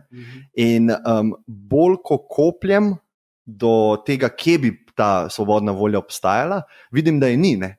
Ker če bi se jaz z nekom zamenil atom za atom, rodim se v drugačno družino, drugače sem bil vzgajan, drugačna šola, drugačni prijatelji, drugačne knjige, drugačne vse stvari, jaz bi bil on. Ne? Jaz bi bil točno ta in točno ta dejanja bi delal. Ne? Se pravi, on je recimo morilec. Ne? Jaz bi točno enak bi bil. Ne? In tukaj ne vidim, kje bi lahko jaz drugače naredil. Vi govorite o determiniranosti in ste zelo dobro opisali situacijo, če bi z njim zamenjal atom za atom. Jaz verjamem v obstoj še enega nivoja, še enega nivoja in sva se danes že dotaknila načela nedoločnosti. Atom nikoli ne moreš določiti njegove smeri in hitrosti istočasno. To je kvantna osnova. In jaz svobodna, ni tako enostaven odgovor. Najprej sem ustrelil absolutno, da verjamem. Ampak bom majhen bolj natančno povedal, kako to vidim. Svobodna volja je kvantna kategorija, ki lahko obstaja ali pa ne obstaja. Odvisno je od vas, a verjamete v njo ali ne. Če verjamem. Ampak tudi to, a jaz verjamem, ni moja odločitev. Ne? Če vas jaz zdaj prepričam z argumentom, recimo, ne bo vaša odločitev, jaz se bom pa zdaj odločil temu verjeti. Vi ste pač bili prepričani argumentu, ne? In tako enako jaz. Ne? To ste prej rekel, ne morate vplivati na zunanje dejavnike, seveda, življenje te lahko... Jaz sem zunanji dejavnik v tem primeru. V tem primeru, ja. Ampak prej, če se vrnevate, ste bil vi ste pač oseba, ne morete vplivati na zunanje dogodke, pač se rodiš na družino ali prej so rekla, imaš si na basu enega šefa, tazga, kakršen je ali kakorkoli. Ne moreš vplivati na večino zunanjih dejavnikov. In to pa ni na mojem ozemljiku zraslo, da je edina svoboda, ki jo imamo, je v tem, kako sprejemamo te dejstva, te dokončne dejstva. A boš se razburil ali se nauš razburil, se pravi razburil škodljivo, konstruktivno, destruktivno in tako naprej, ali boš ubral kakšno drugo pot in tako, da kle je ta naša svobodna volja. Je pa seveda res, da z prakticiranjem enega vzorca ravnanja vedno bolj on izriva iz možnosti zmanjšujejo. Ampak kle se pa začne začetek terapije, da podvomiš v to, da podvomiš, da ne moreš drugače, kot si navajen. Ampak začetek terapije. Osebnostne rasti, da ne bom zdaj koga postavil v... Ampak jaz nisem kriv, kako dober je moj terapeut. Ne? Če on meni to naredi, kar ste opisali, pa bom jaz spremenil obnašanje ali pa spremenil neke vzorce, spet nisem jaz zaslužen za to. Ne? Lahko bi dobil slabega terapeuta in nekdo ga dobi in mu to ne v tej isti situaciji ne naredi. Ne? Prenašate odgovornost za vaš uspeh na terapeuta. In to se zelo napak se dogaja v medicini, da pacienti mislijo, da so zdravniki odgovorni za njihovo zdravje. Ne, to je bolj tako širše. Za primer, da. Niti slučajno ne. Oni so odgovorni, okolica je odgovorna za kvaliteto storitve. Vi ste na zadnji inštanci odgovorni ali pa zaslužen za tisti uspeh, ki bo ali ne bo prišel. In tukaj ste sam zdaj mi noter terapeuta urinil, pa sploh ga jaz nisem omenil. Gre lahko zgolj za individualno delo, da se vprašate, da podvomite v eni samoti, ali jaz lahko moj vzorc sprejemanja enih stereotipnih mojih reakcij, ki jih imamo v določenih situacijah, ki se mi skozi življenje že skozi ponavljajo, ali lahko jaz majhen drugače čustvujem. To smo se že pogovarjali, da to pa psihedeliki omogočajo, da vidiš, da se ti ni treba nujno razjeziti, ali pa da ti ni treba nujno sprejeti boja, ali pa kaj ta ampak da obstaja še druga, tretja, četrta ali pa peta pot. Kar je pa zelo pomembno, je, da te psihedeliki to ni prevzgojni zavod, to ni ig, ali pa dob. To te glih leta ta pomembnost, ker če bi bil, pol ni tvoja zasluga za spremembo, ampak on ti pokaže možnost. Zdaj pa, če se rad v konfliktih valaš, mislim, če si svinja, ti pa še se po blatu vala. Jaz ti pa pokažem ven iz tega blata. Še zmeraj te pa ne bom vlekel in porival iz njega ven. Ne, to se strinjam. Mislim, da je dobro, da ljudje ne verjamejo, da nimajo svobodne volje. Ja. Mislim, da je dobro, da verjamejo, da jo imajo. Da možnost svobodne volje obstaja. Tako, to absolutno se strinjam. Nič narobe, če se zavejo v danem trenutku, da so daleč, da jih je odnesel daleč od svobodne volje. In mislim, da večina ljudi je šla predaleč od tega zavedanja. Sploh ta znanost zdaj tudi kaže za temi metodami, kako se... To je redukcionizem. Seveda lahko ti en matematičen model teh atomov rečeš, tam le prišel impuls. Recimo impuls je zdaj... Pa sem vesel in si ga bom želel vzeti ponovno. Ja, v redu. Ampak lahko gremo še bolj nazaj, samo da tole ponazorim. Nekdo zdaj tole posluša. On je prišel do tega ne po svoji zaslugi. Nekdo mu je poslal, nekje je videl in posluša zdaj to. Potem bo enkrat v prihodnosti rekel, ok, jaz imam mogoče depresivna stanja, bom jaz šel na terapijo. Pa niti ne govorimo o psihedelikih. In mu bo pomagala. Vse te dogodki, ki so se zgodili, če gremo čist nazaj do tega, ko on to zdaj posluša, recimo, da bo to neka spremembo povzročil, ni bila njegova izbira. On je slučajno to poslušal. Vi bi lahko rekli, ne bom prišel na vaš podcast, Klemen. No, ampak to še zmeraj nima nobene veze z njegovim momentom, ko morda podvomi v svoje neverjetje v svobodno voljo, ne? Ko on podvomi v svoje vse to, če damo na stran, a on verjame ali ne, to damo na stran. Sam hočem ponazoriti, da čisto vsaka stvar jo lahko toliko nazaj zapeljemo, da vidimo, da se nismo mi za njo odločili. Je pa vplivala drastično na naše odločitve v življenju, na vse odločitve. A grem jaz zdaj na WC? Nisem jaz se odločil. Meni je moj organizem sporočil, moraš iti na WC, Klemen, ne? In jaz nimam izbere, ne? In moj argument je, da je z vsako izbiro tako, kot iti na WC. Je pa zelo pomemben, a vodo potegneš, oziroma ali greš zdaj, ali greš čez 5 minut, ali greš na pisoar, ali greš tja, ali greš levo in desno. To je pa ta velikost tega sveta, ko ne moramo več slediti vsem tem dogodkom na tak linaren način. Kompleksni so. Ampak potrebnem vodo zaradi kulture. Kompleksnosti noter, sigurno je skrit tudi element čudeža oziroma kreacije, nekaj, kar je preko nas, če nas ne bi bilo, ki zdaj pa lahko se pogovarjajo, smo se mi odločili, da se bomo rodili ali ne. Če smo se, potem vam dam prav. Pa se sam ne spomnimo. Ja, pa vam dam prav. Tudi to je možno. Lahko pa, da se nismo. Lahko pa, da je bila to edina nesvobodna stvar na tem svetu. Ne vem, tudi teologi bi se strinjali, da je tudi ga končati ne smeš, ker je to ti naloženo. Si pa znotraj tega pula svoboden za to, da si lahko zaslužen, ker če ne, nisem... Ja. Se strinjam. Če bi predtem... Ni rečen, da imam prav, recimo. Meni ta razlaga bolj všeč in jaz sem se za njo odločil. Če to se strinjam, to pustamo odprte možnosti, da mi kot sebstvo smo se odločili za točno take dogodke, ki se nam dogajajo v življenju, da se nekaj naučimo. Mogoče, to je ena izmed možnosti. Takrat je seveda svobodna volja. Ampak govorim, ko smo v egu... Dogodki so tisti, ki so naloženi kot izzivi, na katerih se bo svobodna volja preverjala. A bomo mi kot ovce sledili, pa bili užaljeni za vsako stvar, ki jo nismo dobili tako naprej v tem smislu. Ali pa bomo zavzeli neko določeno držo, neke distance, neke večje konstruktivnosti in tam na tisti točki pa pride do tega, da je tudi vera v svobodno voljo svobodna. Se pravi, če se odločiš, da jo ni. A je to najbolj... To najbolj drži. To je najbolj jasno razumljivo. Ne bi se strinjal. Zato, ker lahko te nekdo prepriča, da je ni. In če te ne bi prepričal... Moment, ko te je prepričal, si mu ti verjel. Ne po svoji volji, ne? argumenti so bili smiselni. Nisem se odločil, jaz se bom odločil, da so ti argumenti smiselni. Samo bili so smiselni. Odločaš, če ne verjameš, da imaš možnost odločitve. Prvenstveno moraš prepustim se.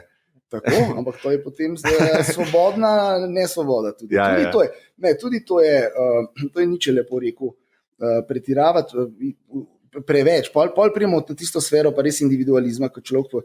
Včas, tukaj imamo pa našega Martina Kojca, pa njegovo filozofijo, ki je na prvi pogled deterministična, pa ni tako, če se človek v njo poglobi, da je vse poskrbljeno, tako je konstruktiven topu, da je treba zaupati stvarem in da v principu z nekimi pretiranimi prizadevanji, da bi bile stvari drugačne, kot so, da ravno nasprotno, da izkazujemo nezaupanje višjemu planu in da smo za to kaznovani.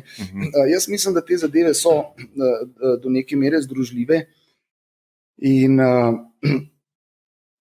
da zdaj sem se pa jaz zgubil. No, govorila sva o depresiji, pa zakaj pride do takih stanj, pa mogoče zakaj je v tem trenutnem obdobju to. Potem sva šla, a je nekdo kriv za svojo absolutno depresijo. Mislim, da mora človek v enem trenutku sprejeti tvorno držo v svojem življenju netrpno. In medicina predolgo govori o pacientih. To je patient, oziroma pasiven ali trpen. Nekdo, ki trpi. Ti trpiš. In mu nekdo mora pomagati. Ti si trpen in rabiš pomoč. Zavzet. In tukaj so eni zanimivi elementi. Dostakrat se, sploh na področju socialnih motenj, recimo zasvojenosti, ki se pretirano ta upravičila daje zasvojencem, češ to te doletel, imaš kronično bolezen in tako naprej, se odvzame tisto možnost človeku, da bi verjel, prvič, da bi verjel teoretično, da se nekaj da narediti, in drugič, da bi pustil ga glih prav trpeti, da bi dozorela v njemu tisti trenutek krika, tega primarnega krika dovolj. Zdaj pa bom jaz nekaj naredil. Zdaj bom pa jaz nehal, ali pa spremembo naredil, ali pa neko revolucijo v svoji okolici. In tako da seveda blažiti bolečino je božansko, samo če jo pa preveč blažiš, je pa to že razvajanje in tako. Zdaj smo spet v iskanju tistega balansa, ko pravi Viktor Frankl, da je pač trpljenje pravica človeka. Zdaj le bo recimo, če bo Žižek pa Patterson, ko se soočta. Kdaj bo to? Ne vem. V kratkem bo, Jaz nisem te Trstenjakove šole, pa tako ne, ampak vsak mu da mal prav. Ni smisel življenja v trpljenju, lepo vas prosim. Mojemu ne. A čegav je to argument? To pravi Patterson. Patterson, res? Da je to v bistvu da je to pot, ki nasili, da je smisel, ta logoterapija, tudi pri nas dobra, da je smisel, seveda mora biti smisel, sam ni končen cilj življenja. Trpljenje naj bo pot do tega, da prideš ven iz njega. Ampak če češ ven z njega, moraš trpljenje občutiti. Mora boleti, da boš nekaj naredil. Ker če ne, se ustaviš. In na ta način je v bistvu trpljenje glih tako, kot je sreča, pa zdravstveno varstvo, pa določene stvari bi jih lahko kot človekove pravice okarakterizirali. Vsi upam trditi, da bi tudi antipod vseh teh stvari mogel biti vsebovan, ker stvari so vedno v svojih nasprotjih in ne moreš biti srečen, če ni trpljenja in tako naprej. In ta pot je se skozi neko iskanje, ciklanje in je te stvari smiselno. Če bi dobil vse, kar bi hotel, če bi posameznik dobil vse, kar bi hotel, nič več nočeš. Ampak ne v tem smislu, da si zadovoljen, ampak nikoli ni izpolnitve. In to se mi zdi, da zmanjka stvari in si prazni. Ni hujše praznine, kot je pomankanje. Prešeren ima lepo. Sem dolgo upal in se bal, slovo sem upal, strahu dal. Srce je prazno, srečno ni, nazaj si up in strah živi. In to se mogoče zdaj v našem materialnem svetu, kapitalizmu, kjer imamo največjo blaginjo, kar smo jo kadarkoli imeli v materialnem smislu, v celotni zgodovini, in največji porast depresije, nezadovoljstva, anksioznosti. In mogoče je to neka povezava. Duhovne hrane, hrano mečemo stran. Kaj je duhovnost za vas? Ja, je iskanje smisla. Ne? Ali pa, če smisla, spet kot pot, jaz sem hedonist vedno bil. Jaz sem pragmatičen pri teh zadevah. Smisel življenja oziroma duhovnost je zasledovanje nekega cilja, nekega smisla. Smisel je pa, da se imaš dober. Ker iz te pozicije, jaz sem prepričan, da je nekdo, ki je srečen, tudi za druge ljudi boljši. Ne govorim o teh ekstazah, bližnjicah, če so v drogah že začele, da se nekdo drogira, pa da je dobro. Ampak če je nekdo samorealiziran, zadovoljen sam sabo in tako naprej, je bogat navznoter, lahko sije, ne daje upanje drugim, uteho pomaga, tudi materialno, če treba, v vseh nivojih, na vseh nivojih. Ne? In ob tem uživa on in ostali. Ne, mislim, da tiska trpi, ne, da on ga mal... Jaz ne bi hotel imeti v družbi preveč takih, da grem jaz da se jaz družim z ljudmi, da gremo na izlet, pa imam same tiste, ki iščejo trpljenje. To so oni, ki bo vstali zjutraj, pa se zmrzlo vodo, pa grizel 10 ur v hrib, pa sploh nič. Mislim, pejmo počas, pejmo malo manj, pejmo se fajn imeti in tako naprej. Mogoče se oni imajo fajn. Ne? Ja, ampak to je njihova... Jaz se recimo zmrzla. Dobro, to... Okay. Ne, to so, pa ne na Triglavskih jezerih. Ne. Oziroma, ne se prav glih tam. Ne, ampak ljudje verjetno te ekstreme potiskajo naprej. Vprašanje, kaj iščeš. Ne? Če iščeš samo všečnost v tem not. To samo zanikanje, ne? To zadajanje bolečine, pa odpovedovanja sebi v smislu, da zakupaš bolj, si sedeš v posmrtnem življenju, to se meni zdi v bistvu eno navadno prevaranstvo in ena preračunljivost. Iz take preračunljivosti grejo ljudje študirati stvari, ki jih ne zanimajo, ampak so spoštovane, pa dobro plačane, pa so pa slabi. Pa imaš pa slabe zdravnike. Pa nezadovoljni. Pa nesrečni. Ja, pa ne pozdravljene bolnike. Ker so stran od sebe. Stran od sebe. To jaz nisem pristaš tega.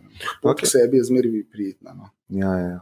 Aha, zmeraj je prijetna. Ja, pot k sebi je prijetna, ker daje tudi, če je na trenutke, v trenutku neprijetna, daje upanje, ne, je cilj. Ne. In zato tudi te procesi, ali psihedelik, če nekdo ve, kaj se mu dogaja, pa trpi v tistem momentu, pa če ve, zakaj to počne, pa da bo pol boljš, ker je tokim prijateljem govoril, da je bilo tudi težko, pa je bilo pol boljš, pa tako naprej. Je tudi ta del lahko, je tudi trpljenje lahko prijetno, samo ne sme biti samo sebi namen. Ja. Ampak je to pot k nečemu boljšem. K nečemu boljšem, ja. Zdaj, ko sva opredelila mogoče ta problem in vi ste ga res izvrstno, ne? Kako pa lahko psihedeliki mogoče nam pomagajo naši civilizaciji, mogoče ven iz tega cikla materialnega, depresije, anksioznosti, tega pomikanja stran od sebe, in hlastanja za materialnim, za več. Kako bi lahko te substance imele neko vlogo? Ja, sej ne gre samo za substance. Jaz mislim, da je v teh substancah jaz bi se nasploh bolj osredotočil na iskanje teh stanj, ne takrat, ko vzameš nekaj časa, pa toliko ur si tam na tisti ekspediciji raziskovalni, ampak da si res prizadevamo biti v stanju tudi vmes, čim več časa, vsak dan, karkoli delamo, ne samo v pasivnosti, ne v počitku, ne v spanju, ne v delu, ampak čim več skozi.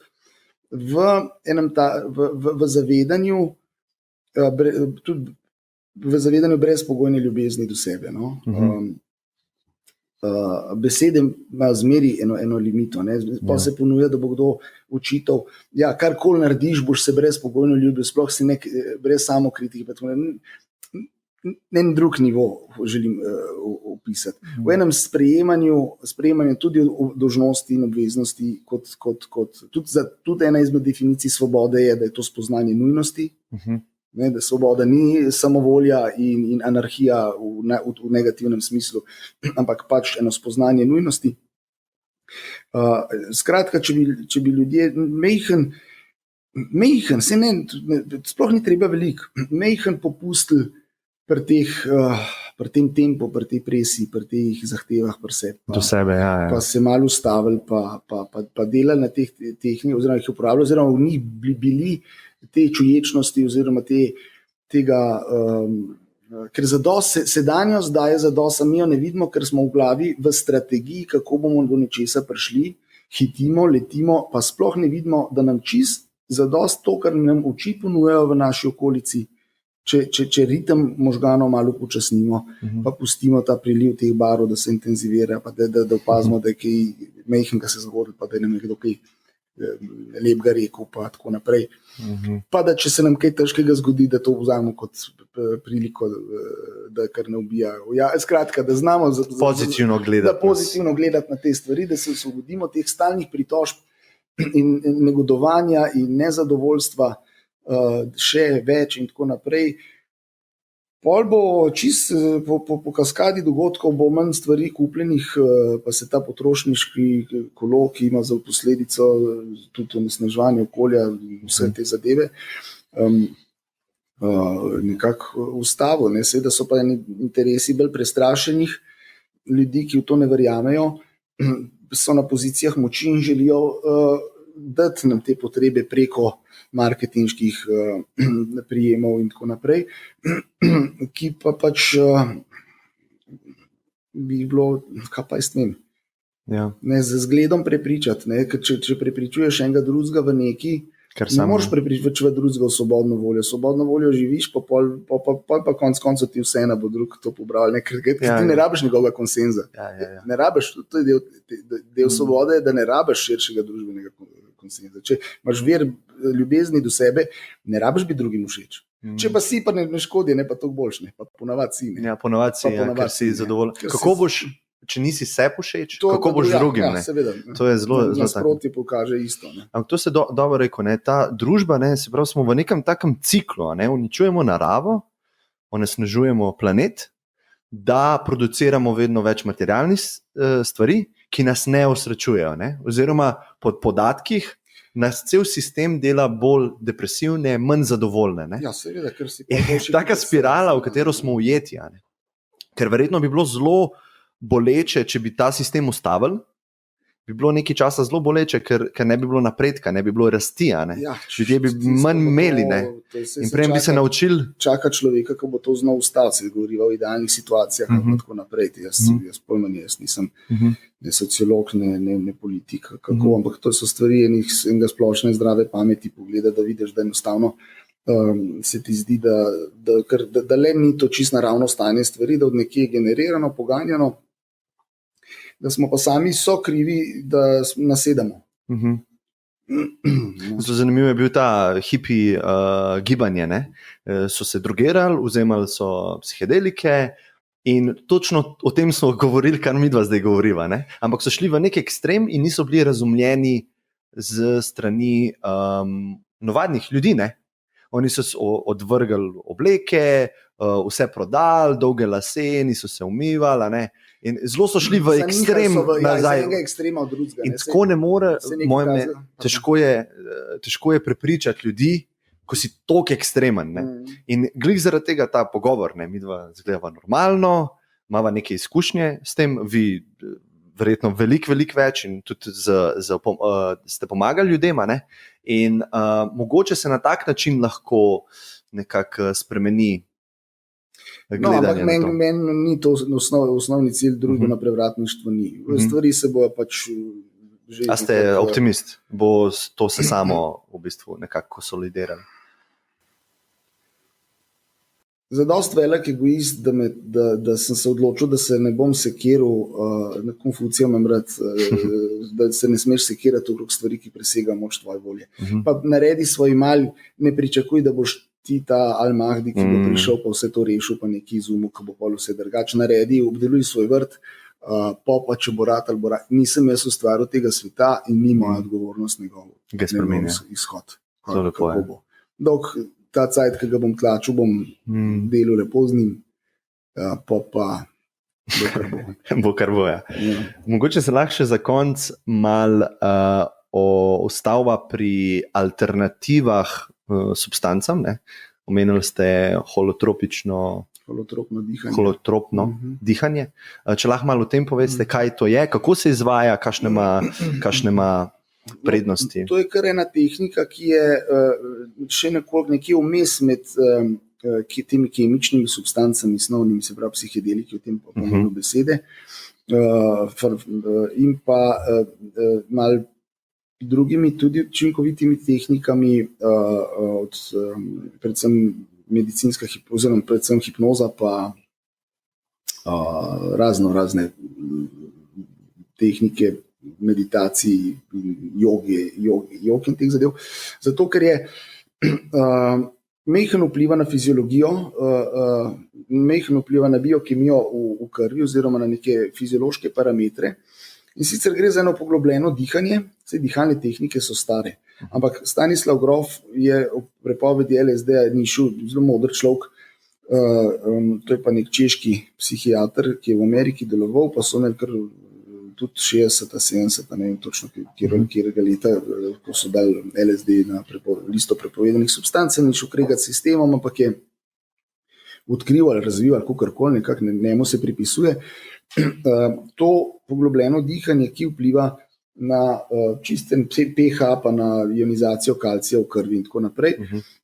Skratka, nekaj časa se globje diha in pride do relativno podobnih učinkov stanja na psihedelikih. To se seveda pospremi tudi z kakšno primerno glasbo, da se ta ritem je tudi zelo pomembna. No, to je ena izmed, tudi zelo stari se ples, oziroma te ritmi afriški, pa tako naprej. Vedno so glasbe zraven pri teh tradicionalnih zadevah. Brez glasbe praktično ne najdeš teh stvari. Ne. In tudi tukaj se je to podprto z glasbo, čeprav ni glasba tista ta bistvena. Ne. Glasba je fajn, ker je lahko vpliva kot vzpodbujevalnik, če se dela pri določenem ritmu. To Afričani, ki so v poliritmičnosti, je njihova glasba zelo poliritmična, zelo znajo spravljati v neke disonance.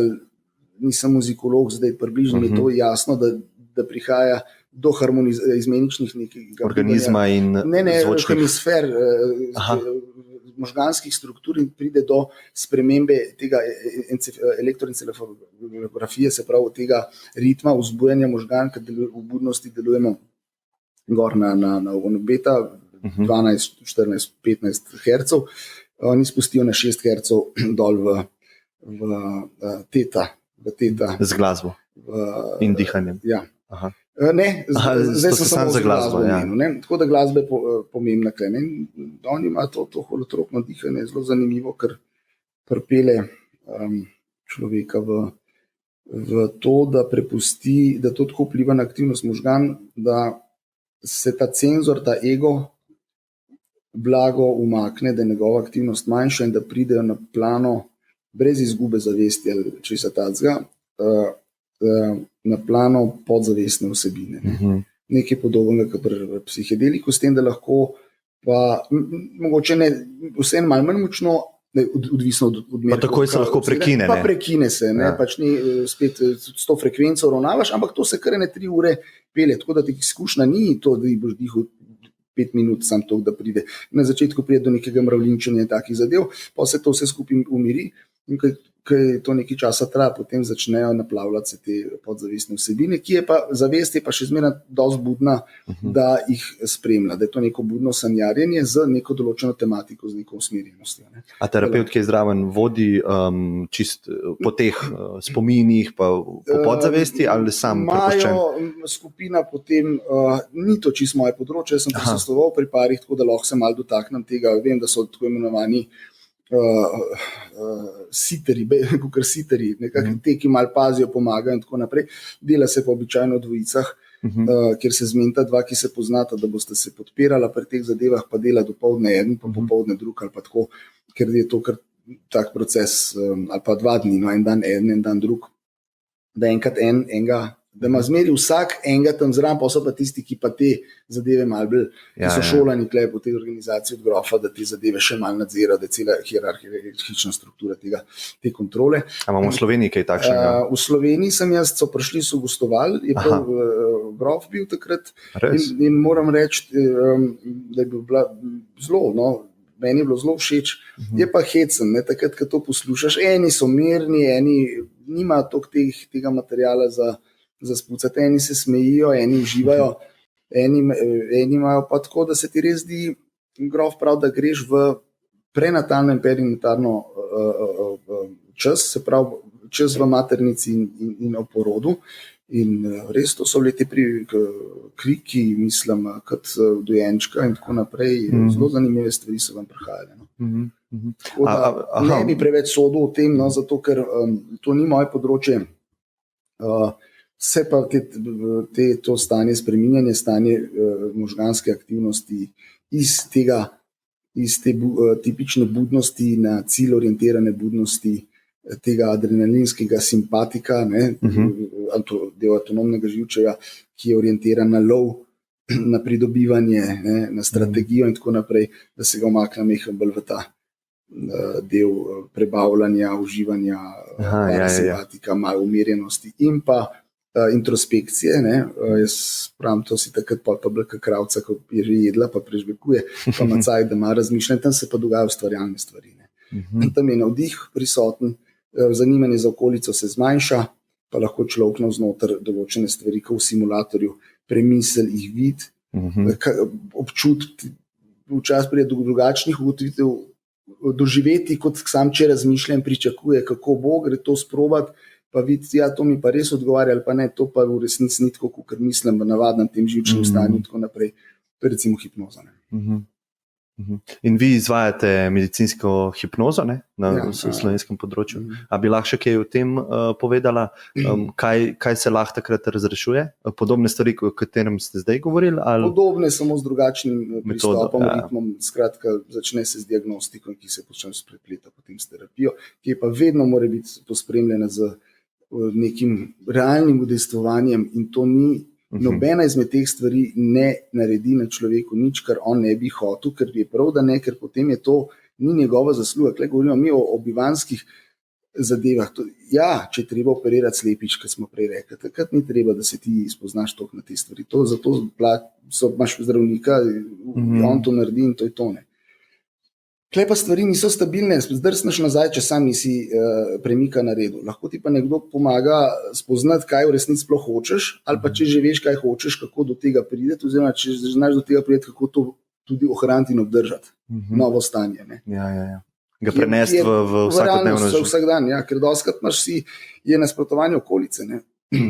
Ko ti delaš revolucijo na sebe, pa spremembe, se pa to odraža na kompletni socialni strukturi okrog in to marsikom, pa nisi predvidljiv, smo rekli. Ja, spremenil si se, ne? Spremenil si se. Nisi več v redu.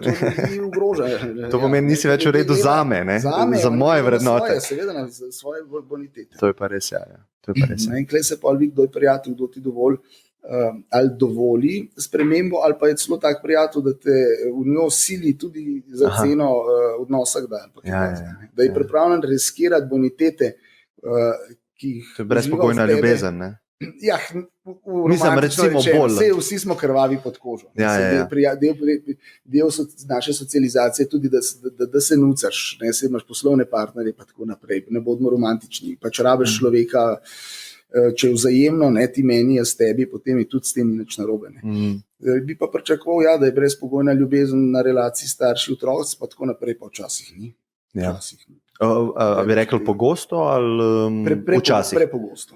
Prepogosto. Ampak 50% ali... Brez veze.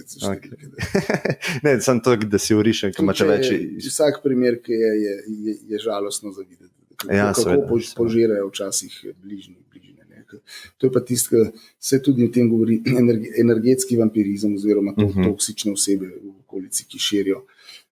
Ustvarjajo mentalno strukturo, tvoja prepričanja taka, da oni dobro se znajdejo in dobro operirajo v tistih vodah, ker so njihova, se pravi ustvarjati neke določene vrednostne sisteme, ki so pač njim na kožo pisani, ne, in se ne ozirajo na to, kako se ti izčrpavaš v njih in kako se razdajaš in ni težko vzeti in tako naprej. To je tisto razmerje med egocentrikom in na eni strani je egocentrik, na eni strani je sociocentrik. Tako da. Ja. Mogoče še za konec, kako vi vidite integracijo teh, mogoče tudi legalno, teh substanc v družbo? Ne? Kakšno je vaše mnenje tako osebno? Kako bi se to mogel... Praksa kaže, da nekako ne upa se nobedna, zdaj je to prav ali ne, vidim, ker to je na primeru konoplje, ni šla v legalizacijo. Konoplja se ni legalizirana, ampak se je pravzaprav je ostal nadzor, ampak nadzor nad marsičem prehaja iz represivnih organov na področju zdravstva. Klem to meni všeč, ker poslanstvo zdravnika ni nadzor, ker nadzor, moč, kontrola, to je črna magija. Zdravstvo bi moglo biti bela magija. Osvobajanje, zdravljenje in tako naprej.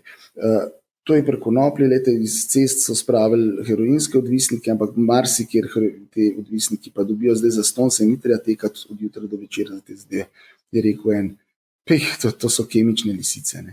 To dobimo tam, samo da smo pošlihtane. A heroin jim dajo metadon? Ne, dajo substitucijo, naprimer, ampak to ne izpolnjuje človeka. Ja. Je za koga mogoče korak do tja, ne bom... Je to za cel, da ne bom narobe, za cela debata, ampak načeloma to ne bi smel biti končen cilj institucionalizacija. Kako boste uporabnika obdržali v programu? Jaz se ga nočemo obdržati, mi ga bi ga radi mobilizirali, to bi bil cilj, naučili in cilj in da gre. Da ne rabi več prideti. To je končen cilj, da ne rabi več prideti. Sam farmacija pa nima tega, čisto kapitalistično, nima tega cilja. Moraš prihajati večkrat. In glih zato te stvari, recimo, če MDMA, ki sva govorila, dvakrat daš, pa so taki rezultati, gobe so podobne rezultate imajo za depresijo.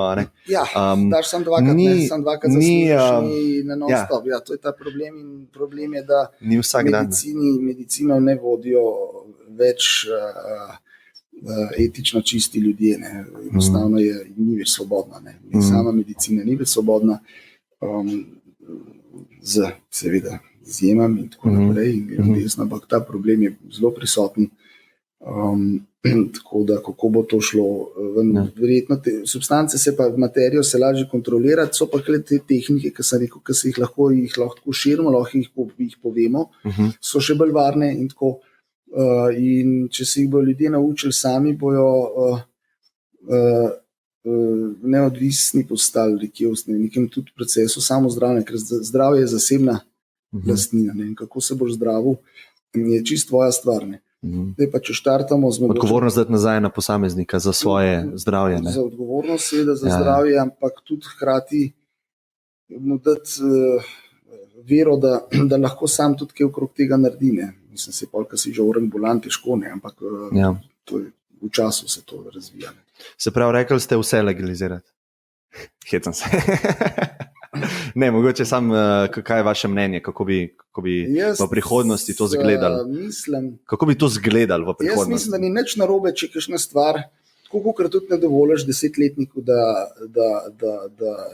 gre v bar, hišnik, pa da si tam natoč, tako tudi človek ima v svojih stopnjah življenja neke določene stopne odgovornosti, ampak odrasel človek naj bi bil svoboden v svojih odločitvah.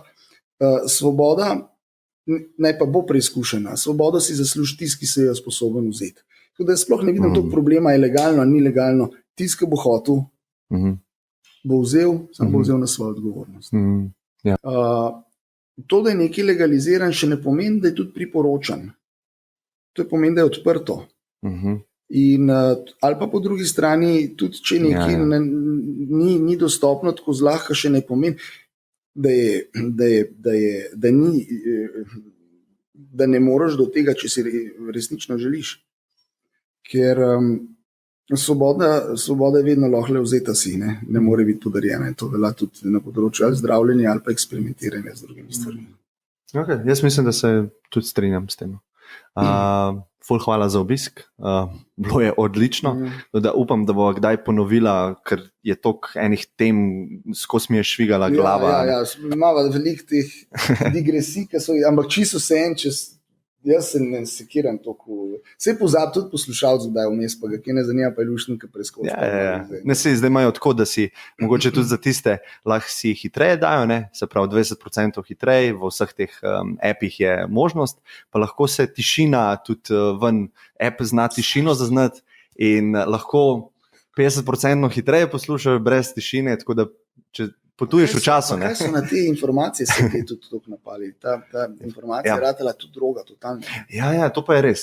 Mogoče sem jaz tudi malo jaz pa ne se morem, tega poslužujem. Jaz pa bremzam cajt tako. Ja. Čim več je treba vedeti, čim več konzumirati, čim več boljši biti. Vprašanje, a te res zanima, ali bi želel razpolagati, ali je to zmeri tiste videnje sebe na žuru, pa blestiš s tem, kva vse veš. A je to spet kapital, a je to ego ali znanje kapital, ali te stvar v resnici zanima. Ker mene ne zanima to zelo velike stvari v resnici. Ti cajtangi pa to, pa ta dnevne zadeve, pa tako naprej, to se mi zdi, da tako več zapolnjuješ svoj hard disk, ta se pa z leti že tako očitno drobi, da je kar hudo. Ja, ampak to ste dobro rekel. Zakaj je namen tega, ne? Da se toliko izobražujemo, toliko konzumiramo informacij? Izhaja iz ega ali ne iz ega? Ne? To je dobro vprašanje za vsakega psa. Snimamo. Informacija je postala kapital v informacijski družbi. In to gre spet za tisto polovico ljudi, ali za tisti del ljudi, ki želijo ne doživeti, ampak posedovati. In to se zelo lepo vidi na teh fotografiranjih vsega živega, kar počnemo. Pripravljeni smo žrtvovati doživetje za imetje.